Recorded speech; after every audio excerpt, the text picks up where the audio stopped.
પ્રાકૃતિક સંખ્યા n માટે 6 ની n ઘાતનો અંતિમ અંક શૂન્ય થાય કે નહીં તે ચકાસો। હવે આપણે ખબર છે કે પ્રાકૃતિક સંખ્યા 1, 2, 3 અનંત સુધી હોય છે અને વારે ઘડીએ આપણે 6 ની 1 ઘાત, 6 ની 2 ઘાત, 6 ની 3 ઘાત મૂકીને જોઈએ તો પણ ખબર પડે કે અંતિમ અંક શૂન્ય આવશે નહીં। અહીંયા ધ્યાન રાખો, થોડો રફ વર્ક કરીએ છીએ।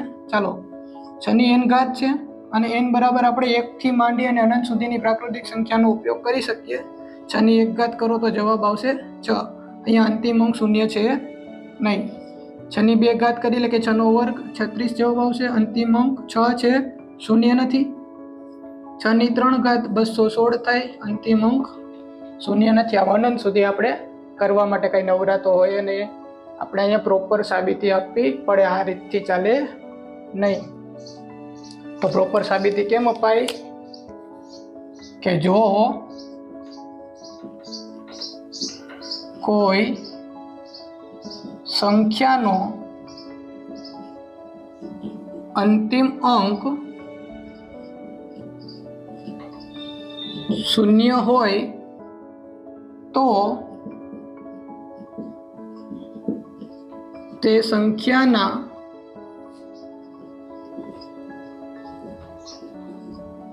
અવિભાજ્ય અવયવોમાં 2 અને 5 નો સમાવેશ અવશ્ય થવો જોઈએ। અવશ્ય થવો જોઈએ એટલે કે થવો જ જોઈએ, એના વગર ચાલે જ નહીં। 2 અને 5 તો આવે તો જ તે સંખ્યાનો અંતિમ અંક શૂન્ય હોય। ધ્યાન રાખો, અહીંયા ઉદાહરણ આપીને સમજાવું। જેમ કે એક અંતિમ અંક શૂન્ય વાળી સંખ્યા આપણે 10 જાણીએ છીએ। 10 ના અવિભાજ્ય અવયવ 2 અને 5 બને છે, તો 2 અને 5 આવ્યા। બીજી એક સંખ્યા લઈ લો, જેમ કે 110, ભાગાકાર કરો 110 કોની વડે? 2 વડે હાલશે। 2 ગુણ્યા 55 110 થાય છે। 55 ના ભાગ પાડો, 11 5 55, તો જો આમ અવિભાજ્ય અવયવમાં 2 અને 5 આવ્યા કે નહીં? તો આમ કોઈ પણ અંતિમ અંક શૂન્ય હશે કોઈ પણ સંખ્યાનો, તો એમના અવિભાજ્યમાં 2 અને 5 તો હશે ને હશે। પરંતુ આપણી આગળ અહીંયા છે 6 ની n ઘાત, પરંતુ 6 ની n ઘાતના આપણે અવિભાજ્ય અવયવ પાડીએ, 2 ગુણ્યા 3 પડશે અને n એમને એમ રાખી દઈએ।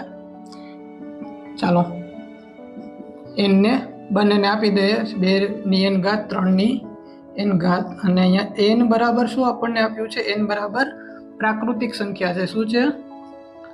પ્રાકૃતિક સંખ્યા।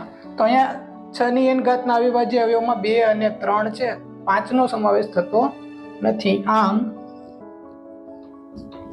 6 ની n ઘાતના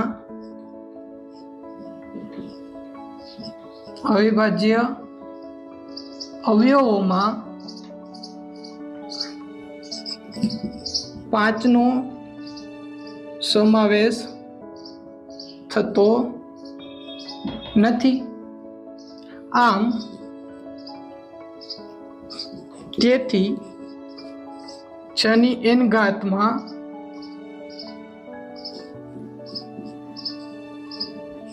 6 ની n ઘાતનો અંતિમ અંક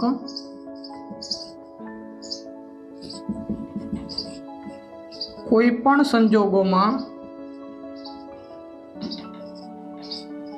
શૂન્ય મળશે નહીં।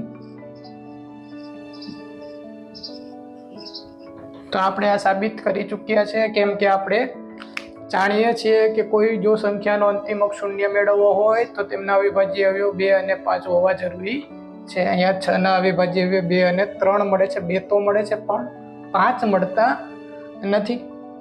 તેથી આ સંખ્યા જે છે 6 ની n ઘાત, એનો અંતિમ અંક કોઈ પણ સંજોગોમાં શૂન્ય થશે નહીં। તો આવી પ્રોપર સાબિતી આપવી પડે છે। ઓલું જે છે આ રફ વર્ક મેં તમને સમજાવ્યું હતું, આ તમારે ગણતરીમાં દર્શાવવાનું હતું નથી, એ તો સમજૂતી માટે હતું। તો ચાલો, આ છે આમનો પ્રોપર જવાબ થયો। હવે આપણે ક્વેશ્ચન આના પછીનો છઠ્ઠો, તેમાં થોડુંક આપણે સમજૂતી આપવાની છે કે સમજાવો 7 ગુણ્યા 11 ગુણ્યા 13 વત્તા 13 અને બીજી સંખ્યા આપેલી છે 7 ગુણ્યા 6 ગુણ્યા 5 ગુણ્યા 4 ગુણ્યા 3 ગુણ્યા 2 ગુણ્યા 1 પ્લસ 5 એ શા માટે વિભાજ્ય સંખ્યાઓ છે.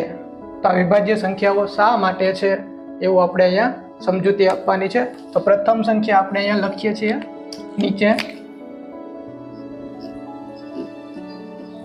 કે અહીં 7 ગુણ્યા 11 ગુણ્યા 13 પ્લસ 13 આપેલ છે.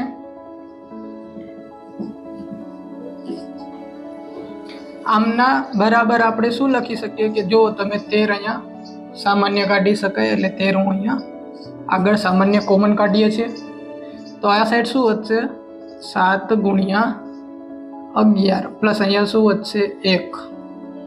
ચાલો કૌંસનું સાદુરૂપ આપશું 7 ગુણ્યા 11 77 પ્લસ 1 13 એમને અને અહીંયા થશે 78.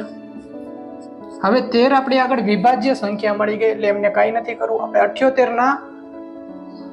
13 આપણને મળી ગઈ છે અવિભાજ્ય સંખ્યા છે. હવે 78 આપણે અવિભાજ્ય અવયવ પાડીશું, ગુણાકાર લખીશું.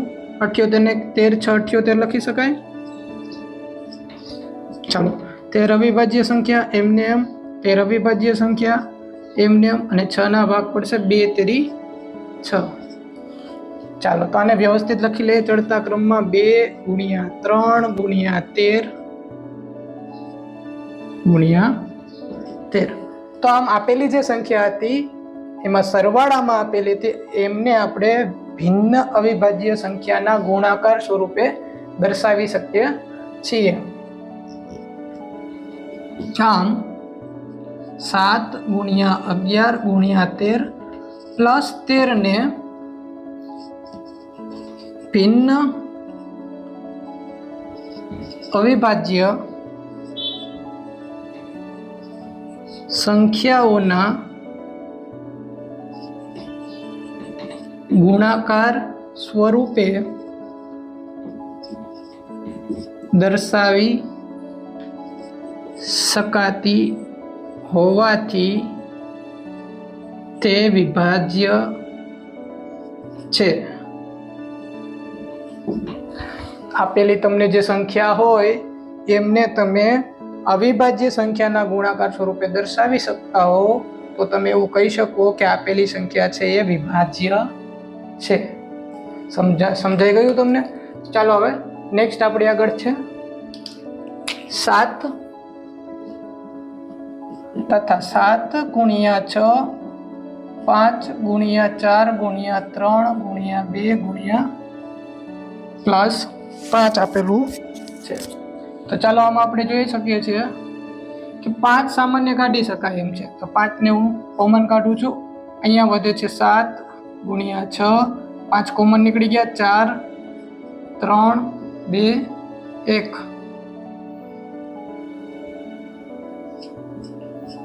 પ્લસ અહીંયા વધશે 1. 5 કોમન બંનેમાંથી નીકળી ગયા છે એટલે અહીંયા 5 નથી લખ્યા અને અહીંથી 5 કોમન નીકળેલે 1 વધે. ચાલો આમનો ગુણાકાર કરીએ. 1 2 2 2 તેરી 6 6 4 24 24 6 144 144 ગુણ્યા 7 7 ચોક 28 144 ગુણ્યા 7 અહીંયા કરી લઈએ. 7 4 28 વધી 2 7 4 28 32 વધી 3 7 1 7 ને 1008 મળે છે. કેટલું મળે છે? 1008 પ્લસ 1 1008 પ્લસ 1 1009 મળે છે. તો અહીંયા તમે આ સંખ્યાઓને ભિન્ન અવિભાજ્ય સંખ્યાઓના ગુણાકાર સ્વરૂપે દર્શાવી શકો છો. તો આમ 7 ગુણ્યા 6 ગુણ્યા 5 ગુણ્યા 4 ગુણ્યા 3 ગુણ્યા 2 ગુણ્યા 1 પ્લસ 5 ને ભિન્ન અવિભાજ્ય સંખ્યાઓના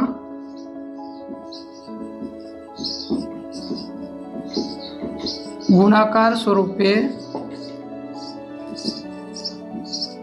દર્શાવી શકાય છે. આથી તે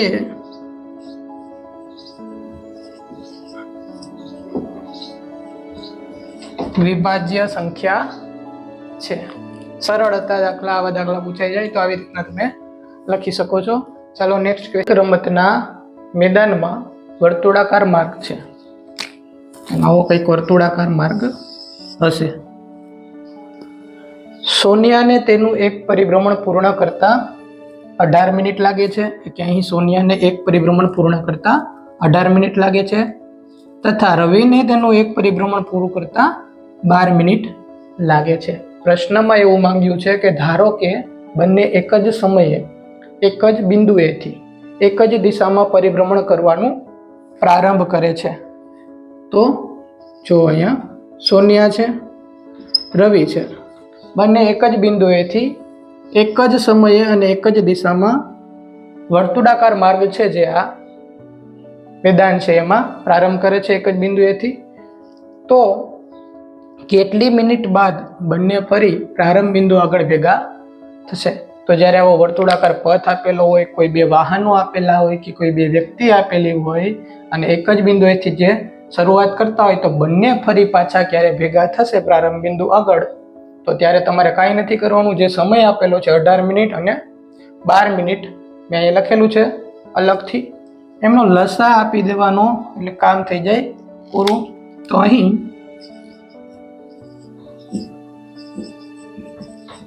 આપેલા સમયનો લસા મેળવવાથી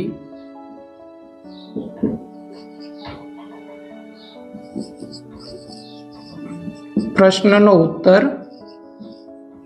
મળશે. ચાલો લસા મેળવવા માટે 18 ના અવિભાજ્ય અવયવો પાડશું, ત્યારબાદ 12 ના અવિભાજ્ય અવયવો પાડશું, ત્યારબાદ એમનો ઉપયોગ કરી અને લસા મેળવશું. 18 ના અવિભાજ્ય અવયવ ડાયરેક્ટ લખીશું. હવે તો આવડવું જોઈએ 18 ના અવિભાજ્ય અવયવમાં શું કરવાનું? 2 તેરી 6, 6 તેરી 18, 2 એક વખત છે એમને એમ, 3 બે વખત છે, 3 નો વર્ગ. ત્યારબાદ 12 ના અવિભાજ્ય અવયવ કેવી રીતે લખશું? 12 ને 2 ગુણ્યા 2 4, 4 તેરી 12, 2 બે વખત છે, 2 નો વર્ગ, 3 એમને. ચાલો અવિભાજ્ય અવયવ મળી ગયા છે. હવે એમનો ગુસા શોધીશું. સોરી, લસા શોધવાનો છે, ગુસા નહીં. લસા મેળવવાથી તમને આન્સર મળશે. ચાલો લસા શોધીશું.